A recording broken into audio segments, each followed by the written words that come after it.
First, we have a carving knife. Normally, we use for carving. Second, we have a turning knife. You can use for turning the vegetable or other things.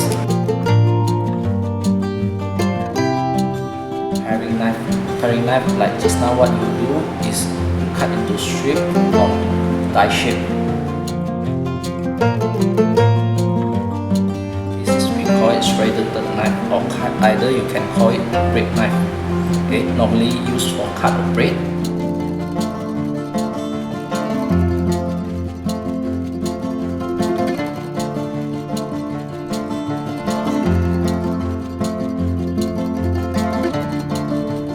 We call it chef knife.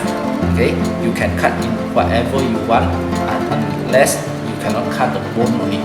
Okay, chicken, vegetable or whatever fish, you can use this knife to cut. We call it chef knife.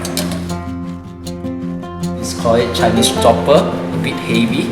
You can feel that you can chop the bone or cut the meat. Japanese, they will use for their sashimi or they cut for their sushi. You can call it fillet knife or sashimi knife. It's called boning knife. Okay, normally you try to use for separate the bone and the meat. And last, what we have, this is called butcher knife.